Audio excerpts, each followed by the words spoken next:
Un pouce. C'était tout, la mince frontière entre la vie et l'exécution. Par un matin glacé de 1943, quelqu'un avait tracé une ligne blanche sur les pavés de la place Saint-Pierre à Rome. Pour un touriste, ce n'était qu'un trait de peinture. Pour l'homme qui se tenait juste derrière, c'était le seuil le plus mortel de la planète. D'un côté de cette ligne s'alignaient 10 000 SS, une toile d'araignée d'indicateur de la Gestapo et le bourreau le plus impitoyable d'Italie. Mitrailleuses, blindés et un ordre venu de Berlin, raser Rome jusqu'à la dernière pierre. De l'autre côté, il n'y avait qu'un seul homme. Pas d'armes, pas de soldats, même pas un couteau. Juste un prêtre irlandais d'1,88 m armé d'un bréviaire et d'un courage proche de la folie. Le commandant nazi avait hurlé, craché, menacé. Puis, en pointant son luguer sur la poitrine du prêtre, il avait murmuré « Si vous franchissez d'un seul pouce cette place, on vous abat sur le champ. N'importe qui serait allé se terrer dans une cave. Beaucoup auraient imploré un miracle. Mais Monseigneur Hugh O'Flaherty n'attendait pas de miracle. Il regarda la ligne, puis les soldats prêts à l'abattre, puis sa montre.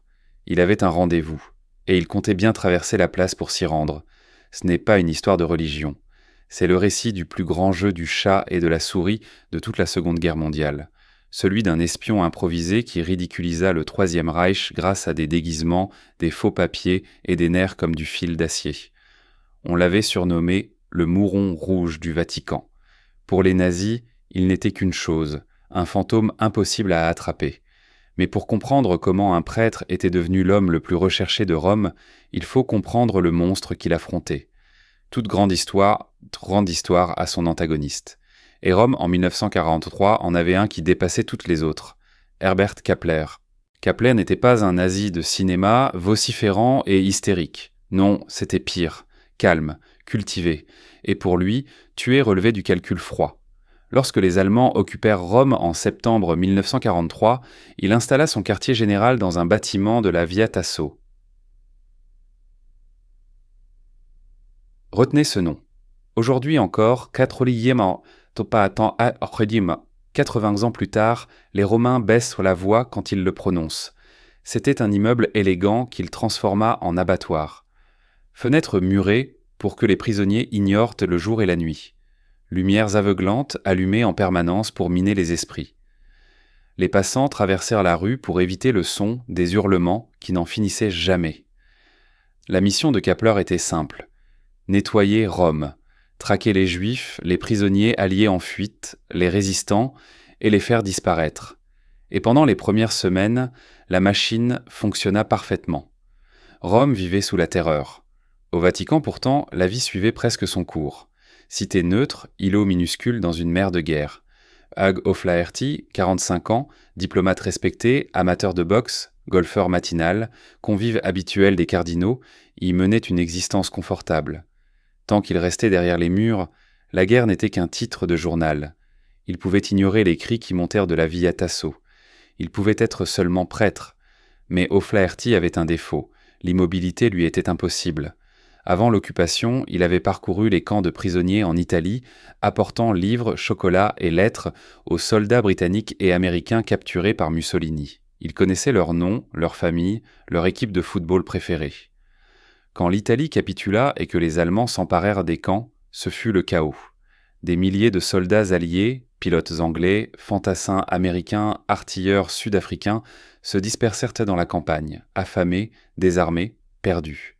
Tous convergeaient vers le seul endroit où ils pensaient être en sécurité, Rome.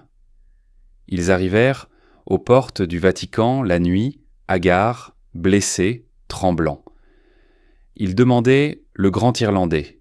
Ils demandaient O'Flaherty. Ce fut le moment de bascule. La règle du Vatican était claire, neutralité absolue.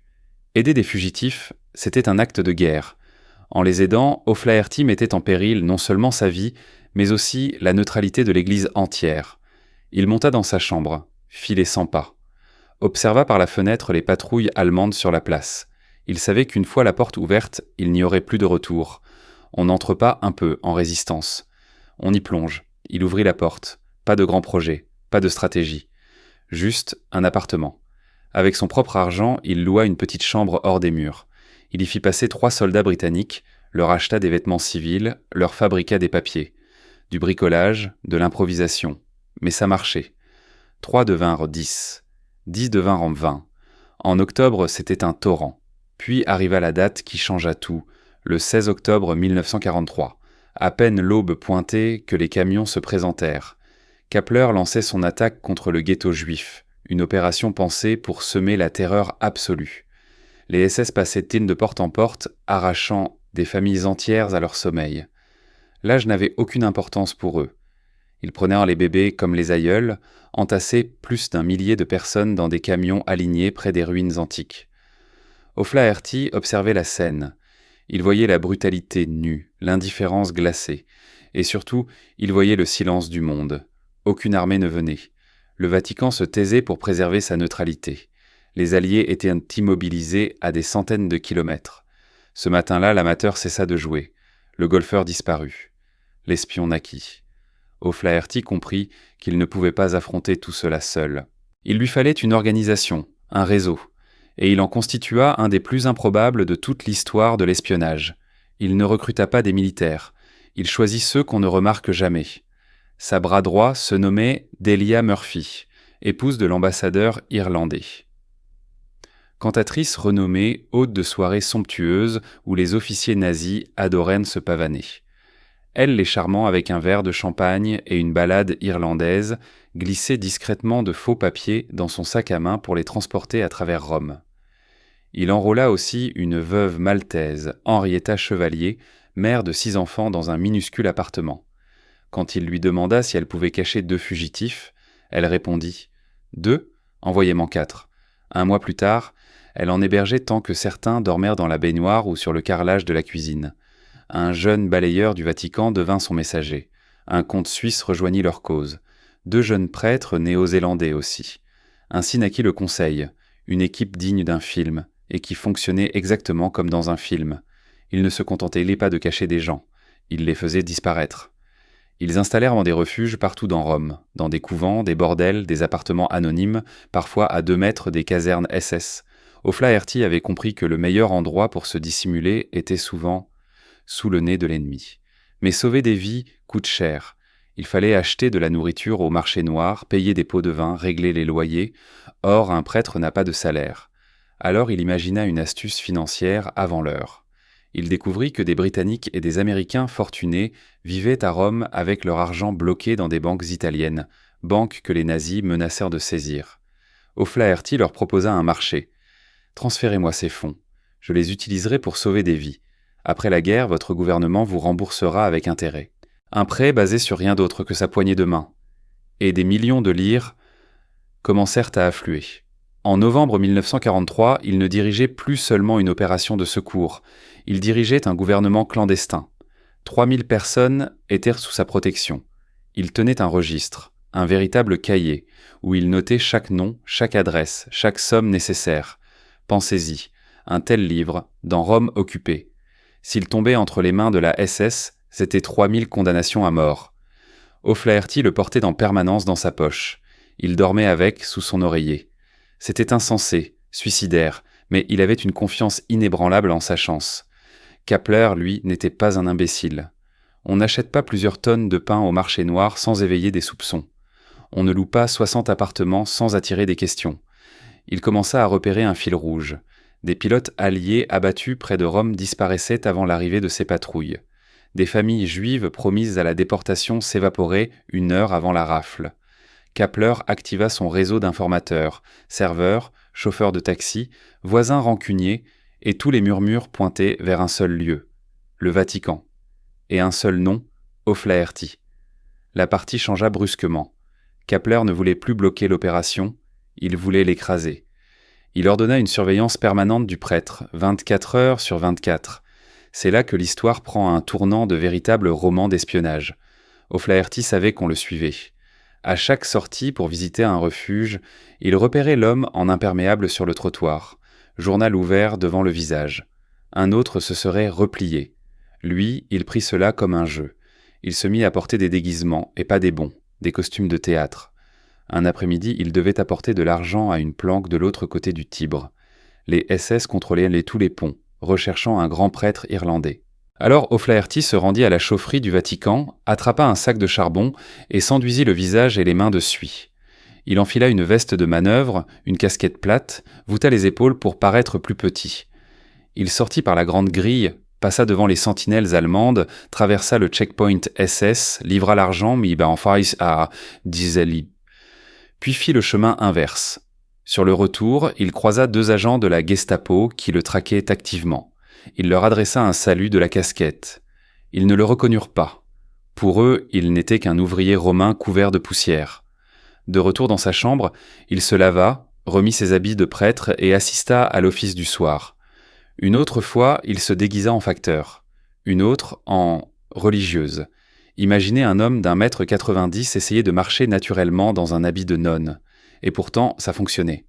Mais O'Flaherty possédait quelque chose qu'aucun déguisement ne pouvait offrir, une audace insolente. Il avançait avec une telle assurance que personne n'osait lui poser la moindre question. Kappler, lui, bouillonnait.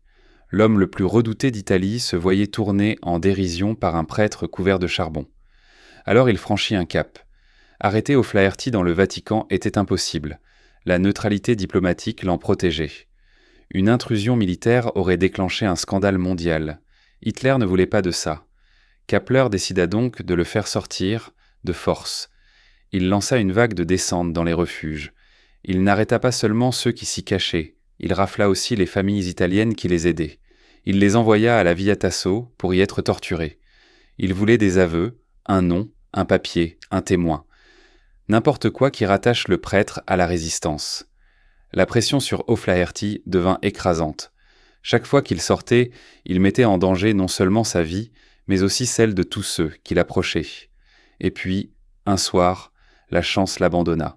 Il se trouvait dans un refuge appartenant au prince Doria Pamphilj, un véritable palais labyrinthique rempli de pièces secrètes. Il distribuait des vivres dans la cave lorsque la porte principale vola en éclats. Gestapo, personne ne bouge. Une rafle. O'Flaherty était piégé. Il entendait les bottes marteler les sols de marbre à l'étage. Les SS fouillaient chaque chambre. Il descendait. Il n'y avait aucune sortie de secours. Aucun passage caché. Il scruta la cave, un réduit à charbon. Un étroit conduit, plongeant vers la rue, servait à déverser le combustible. Sale, étroit, presque vertical. Les pas se rapprochaient. Les ordres secs, en allemand, résonnaient. O'Flaherty agrippa le bord du conduit et s'y hissa. Son grand corps se déchira contre les parois rugueuses, la poussière noire lui collant à la peau. Sous lui, la porte de la cave fut défoncée. Il jaillit finalement sur le trottoir, couvert de suie, haletant. Mais pas sauvé, pas encore. La rue grouillait de camions SS. Un soldat le remarqua. Une silhouette sombre surgissant littéralement du sol. O'Flaherty ne courut pas. S'il courait, il mourait. Il épousseta calmement sa veste, se redressa de toute sa taille et s'avança tranquillement vers un groupe d'Italiens qui observèrent la rafle. Il se mêla à eux, commentant la scène en italien, jouant le badaud curieux. Le soldat hésita. Dans cette fraction de seconde, une voiture surgit. Un conducteur du réseau. O'Flaherty sauta dedans. La voiture démarra en trombe, les balles sifflèrent derrière eux. Ils venaient de survivre. De justesse. Cette nuit-là, Kappler craqua. Il comprit qu'il ne capturerait pas cet homme avec des raids, ni avec des espions. Il devait frapper personnellement. Ce retour nous ramène à la ligne blanche. Kappler ordonna qu'on trace une bande de peinture à l'entrée de la place Saint-Pierre, la frontière précise de la souveraineté du Vatican. Il plaça 2 snipers sur les toits opposés, des agents de la Gestapo aux terrasses des cafés, et il fit transmettre un message à O'Flaherty. Un message ouvert, pas codé. La prochaine fois que vous franchirez cette ligne, vous mourrez. Pas d'arrestation, pas d'interrogatoire. Je vous abattrai sur place. Le jeu d'échecs était posé. O'Flaherty était enfermé dans le Vatican. Son réseau dehors avait besoin de lui. L'argent manquait, la nourriture aussi. Dans son bureau de la Via Tasso, Kappler savourait sa victoire. Il pensait avoir acculé le prêtre. Il suffisait d'attendre qu'il renonce ou qu'il meure d'épuisement. Mais il se trompait lourdement. Kappler croyait qu'O'Flaherty jouait en défense, qu'il se contentait de survivre. En réalité, le prêtre attaquait. Pendant que Kappler fixait la ligne blanche, O'Flaherty creusait déjà un tunnel, au sens figuré et presque littéralement. Le prêtre n'avait pas dit son dernier mot. La guerre allait encore se durcir. Kepler avait tracé une frontière de peinture, une séparation entre la vie et la mort. Il imaginait O'Flaherty terré, paralysé sous la visée de ses tireurs. Il avait oublié une chose. On peut cloîtrer un homme, mais pas la réputation d'un homme. Chaque soir, au coucher du soleil, les portes de la basilique s'ouvraient, et monseigneur Hugh O'Flaherty en sortait, sans courir, sans se cacher. Il descendait les marches, tirait calmement sur sa pipe, et s'arrêtait exactement à 1 pouce de la ligne blanche. 1 heure durant, il restait là, debout, fumant, fixant les agents de la Gestapo. Il leur faisait un signe de la main, un sourire, le geste suprême de défi. Un message clair, « Je suis là, je continue, et vous ne pouvez rien faire ». Les nazis écumaient. Ils serrèrent leurs armes, les jointures blanchies, guettant la moindre erreur, le moindre orteil dépassant la limite. Ils ne trébuchaient jamais. O'Flaherty ne les narguait pas seulement.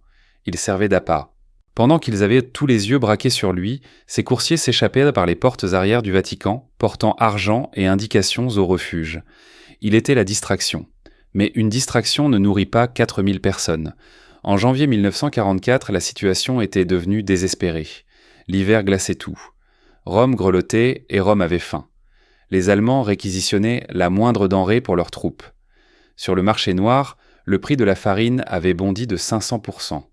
Dans des greniers et des caves disséminés à travers la ville, O'Flaherty cachait des milliers de fugitifs. Ils mangèrent des rats. Ils faisaient bouillir des ceintures en cuir pour en tirer une soupe. Encore quelques jours sans nourriture réelle, et ils n'auraient d'autre choix que de se rendre pour ne pas mourir d'inanition. Il fallait un système d'approvisionnement, mais difficile de faire entrer des tonnes de vivres dans une ville occupée sans camion, et il n'en avait aucun. Alors il lança l'opération Botte de foin. Il entra en contact avec des paysans italiens compatissants installés hors de Rome. Ils acceptèrent d'acheminer chaque jour des charrettes censées transporter du fourrage pour les chevaux. Au checkpoint, les sentinelles allemandes enfonçaient distraitement leurs baïonnettes dans le foin, ne trouvant rien et laissaient le passer.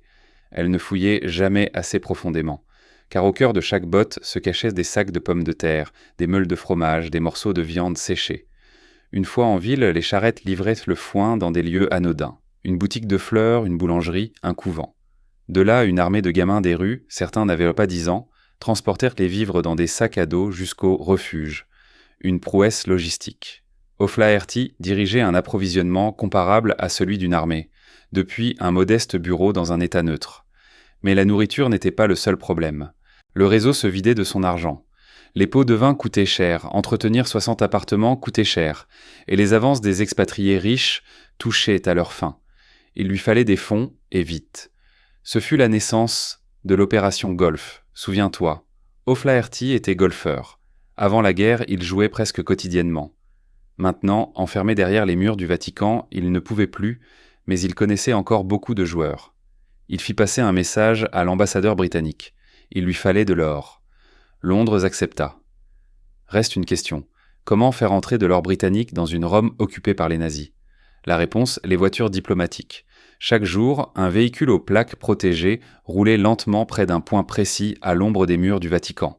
Une vitre s'abaissait, un coffre lourd était jeté dans un massif de buissons. Quelques minutes plus tard, un jardinier arrivait, en réalité un prêtre irlandais du réseau, ratissait nonchalamment, ramassait la boîte et la rapportait à l'intérieur. À l'intérieur, des souverains d'or, des dollars américains. O'Flaherty devint le distributeur. Il divisait l'argent en enveloppes et les remettait à ses messagers. Mais cette vie l'épuisait. Comparez ces photos de 1943 et 1944. En 1943, le visage est vif, énergique. En 1944, les joues se creusent, les yeux s'assombrissent. Il ne dort plus. Il garde dans sa tête les détails de 4000 existences, car les noter serait trop dangereux. Puis survint le cauchemar. Le réseau céda. Tout commença par une erreur minuscule. Un jeune Italien, l'un de ses courriers essentiels, fut arrêté à un contrôle au hasard. Il parut nerveux. Les soldats le fouillèrent. Ils trouvèrent, caché dans sa chaussure, une liste d'adresses. Ils ne l'exécutèrent pas sur place, cela aurait été clément. Ils l'envoyèrent à la Via Tasso. Kepler se chargea du reste. On ignore ce qui se passa exactement dans ce sous-sol, mais on connaît trop bien les méthodes de Kepler. Arracher des ongles, briser les doigts un à un, simuler la noyade. Après 3 jours d'enfer, le jeune homme céda. Il révéla un lieu. Le raid sur le séminaire. C'était une planque. 12 juifs, 3 pilotes britanniques. Les SS y firent irruption à 3 heures du matin. La porte vola en éclats. On traîna les hommes dehors, battus jusqu'à perdre connaissance. Les femmes furent jetées dans des camions. Lorsque O'Flaherty apprit la nouvelle au matin, il s'effondra sur une chaise. 15 personnes perdues. Il s'en accusa. Il sentit chaque coup, chaque cri. Mais il n'avait pas le luxe de pleurer. Kappler n'avait pas fini. Il avait compris que torturer les messagers était trop lent. Il fallait frapper à la tête. Il fallait O'Flaherty. Et puisque le prêtre refusait de franchir la ligne blanche, Kappler décida de le faire franchir, de force. La tentative d'assassinat. Un plan audacieux, presque suicidaire. Kappler envoya 4 hommes en civil dans la basilique Saint-Pierre. Armes cachées sous la veste, couteau, pistolet, ordre simple. Attendre O'Flaherty à la prière du soir, l'empoigner, le traîner hors de l'église et le jeter dans une voiture garée de l'autre côté de la ligne. Si quelqu'un intervenait, tirer pour tuer. Une tentative d'enlèvement dans le lieu le plus sacré du monde. O'Flaherty descendait la nef, se dirigeant vers l'autel. La lumière était faible, seulement les bougies. Il aperçut 4 hommes près d'un pilier. Pas des pèlerins, trop raides, mains dans les manteaux. Ses instincts hurlèrent. Il était à mi-chemin. Fuir, ils lui tirèrent dans le dos. Continuer, ils l'attraperaient. Alors il fit l'unique chose à laquelle il ne s'attendait pas. Il marcha droit vers eux, puis, au tout dernier moment, bifurqua brusquement vers un groupe de gardes suisses près d'une sortie latérale. Les gardes suisses portent des hallebardes, ces armes médiévales, mais aussi des pistolets dissimulés. O'Flaherty se posta littéralement à leur côté et engagea une conversation bruyante pointant du doigt les 4 hommes. L'escouade d'assassins se figea. Ils avaient perdu l'effet de surprise. Attaquer un prêtre entouré de gardes armés reviendrait à un massacre qu'ils ne gagneraient pas. Ils fusillèrent O'Flaherty du regard.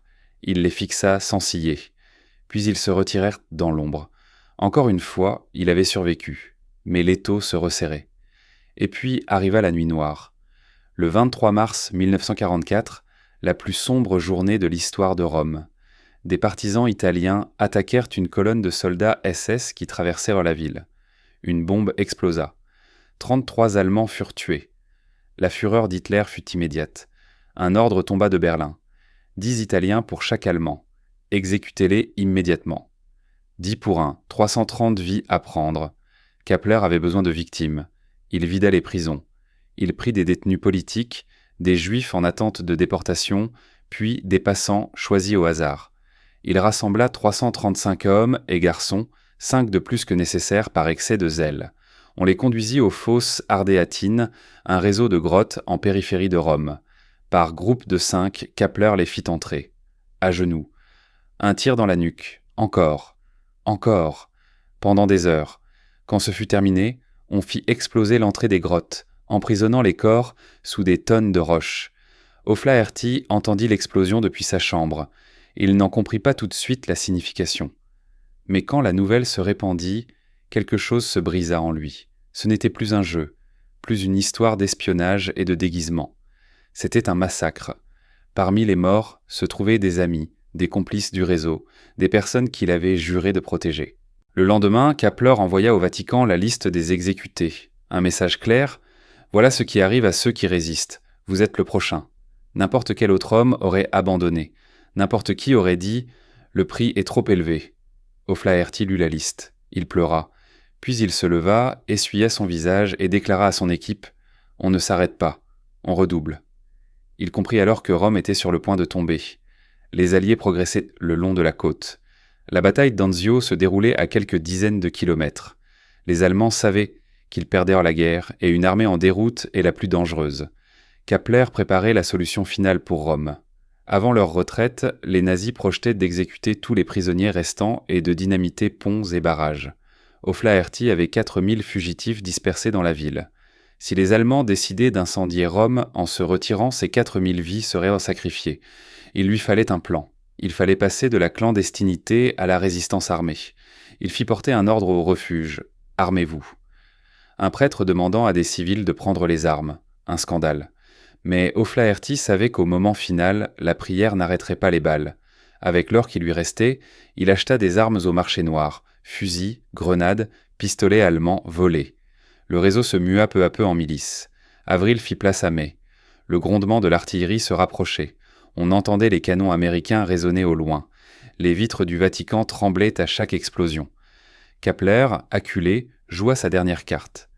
Puisqu'il ne pouvait capturer le prêtre, il tenterait de détruire sa réputation. Il lança une campagne de propagande, des rumeurs prétendant que Flaherty était un espion britannique, qu'il volait l'argent de l'Église, de faux documents l'accusant de fréquenter des prostituées, des pressions pour convaincre le pape de le renvoyer. Et ce même pape, Pie XII, si prudent, si silencieux jusque-là, fit enfin un geste. Lorsque l'ambassadeur allemand exigea l'arrestation d'O'Flaherty, il répondit simplement « Nous n'avons connaissance d'aucune activité illégale ». Un mensonge sacré, mais il offrit au prêtre le temps nécessaire. 3 juin 1944. On entendait maintenant le grondement des chars. Les Américains étaient aux portes de Rome. À la Via Tasso, Kepler brûlait ses archives. La fumée sortait des cheminées. Il se préparait à fuir, mais avant de partir, il donna un dernier ordre, la purge. Les unités SS restantes devaient ratisser la ville une dernière fois, exécuter tous les occupants des refuges. Aucun survivant. Il était 18h02. Le soleil déclinait. Les Allemands avaient 12 heures avant leur retraite. 12 heures pour tuer 4000 personnes. O'Flaherty reçut l'appel. Ils viennent pour tous. Il regarda la ligne blanche. Il contempla le chaos des rues. C'était l'ultime bataille. Il saisit sa cape. Il prit son registre. Et pour la première fois depuis des mois, il ne s'arrêta pas au bord de la ligne. Il la franchit. 3 juin 1944, 19h00. Le soleil s'éteignait sur Rome et sur le Troisième Reich. Monseigneur Hugh O'Flaherty franchit la ligne blanche sans se retourner. Il monta dans une Fiat Topolino cabossée conduite par un adolescent de son réseau. Le moteur toussa, puis rugit, et ils s'engouffrèrent dans la nuit. Ce n'était plus une guerre froide, c'était une course. L'armée allemande battait en retraite vers le nord, mais les escadrons de la mort SS restaient en arrière pour accomplir une mission. Terre brûlée, détruire les archives, dynamiter les ponts, éliminer les témoins. Dans sa tête, O'Flaherty portait une liste, 60 refuges, 4000 existences. 12 heures pour vérifier portes, lumière, armes. La ville était en transe. Les blindés allemands grondaient dans les rues. Des camions chargés d'œuvres d'art volaient fuyaient vers le nord. Et au milieu de cette marée mécanique, la petite Fiat d'O'Flaherty se faufilait dans les ruelles. Il atteignit le premier refuge. Il frappa violemment. Restez cachés. N'ouvrez qu'à des Américains. Si les Allemands frappent, tirez à travers la porte. Puis le deuxième. Le troisième. Au quatrième, un couvent près du Colisée. Il arriva au couvent exactement au moment où un camion de patrouille allemand s'arrêtait devant la porte. O'Flaherty se glissa aussitôt dans l'ombre d'un Porsche. Il observa 4 soldats SS bondir du véhicule, fusils braqués. Ils cherchèrent du vin, des objets à voler, ou simplement quelqu'un à tuer pour se distraire. O'Flaherty n'avait pas d'armes, mais il connaissait une vérité essentielle sur l'armée allemande, vérité que la panique leur faisait oublier. Rien ne les terrorisait plus que l'autorité. Il sortit des ténèbres. Cette fois, pas de déguisement de charbonnier.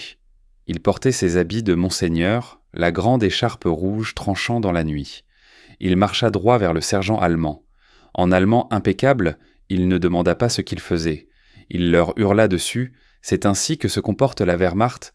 Vous retardez la retraite. Les Américains sont à 3 kilomètres. Vous voulez qu'on vous capture en train de piller un couvent ?» Le sergent se figea. Il vit la robe. Il sentit l'assurance. Il jeta un regard à ses hommes, puis au prêtre irlandais qui venait de le foudroyer. « En voiture !» cria-t-il finalement. Les SS remontèrent dans le camion qui disparut dans la nuit.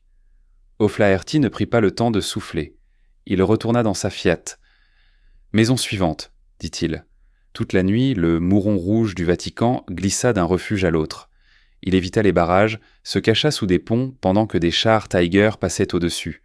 Il était le berger, veillant à ce que les loups ne trouvent pas le troupeau avant l'aube. 4 juin, à l'aube, un grondement profond secoua le sol. Pas des obus, quelque chose de plus massif, des moteurs lourds. O'Flaherty se tenait sur le toit du collège du Vatican. Il leva ses jumelles, regarda vers la Via Appia, et il les vit. Des étoiles blanches peintes sur des blindés couleur olive. Les Américains. L'aveu armé du général Mark Clark entrait dans Rome. La première capitale de l'Axe a tombé. La foule envahit les rues. On pleurait, on embrassait les chenilles des chars, on jetait des fleurs aux geais couverts de poussière. Pour la première fois en 9 mois, les fenêtres de la Via Tasso s'ouvrirent. Les prisonniers encore vivants, squelettiques, sortirent dans la lumière, vacillant comme des fantômes revenus d'entre les morts. Mais pendant que Rome célébrait, O'Flaherty, lui, ne buvait pas de champagne. Il se rendit au Colisée, où des centaines de réfugiés sortaient de leurs cachettes.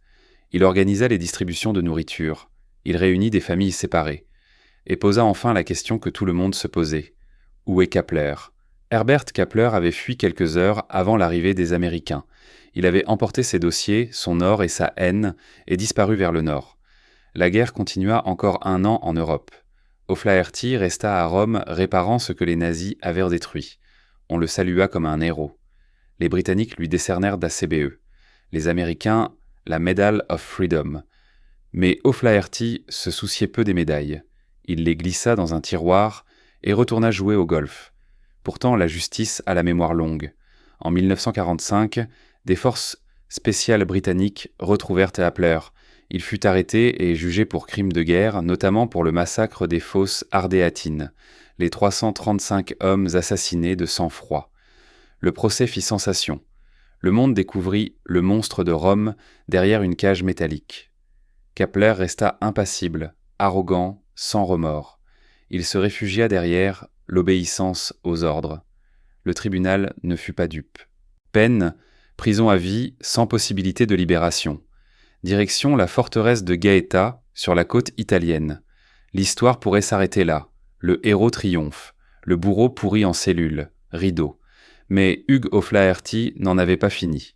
Il avait battu Kappler tactiquement. Il l'avait vaincu militairement. Mais il ne l'avait pas encore vaincu spirituellement.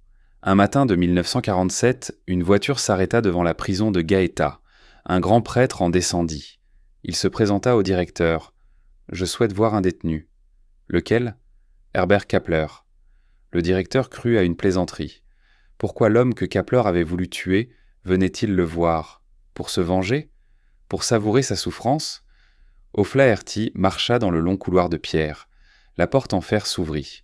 Kappler leva les yeux. Il reconnut immédiatement celui qu'il avait traqué 2 ans durant, celui qu'il avait essayé d'abattre, celui qu'il avait haï plus que tout autre. O'Flaherty ne cria pas, ne sermonna pas.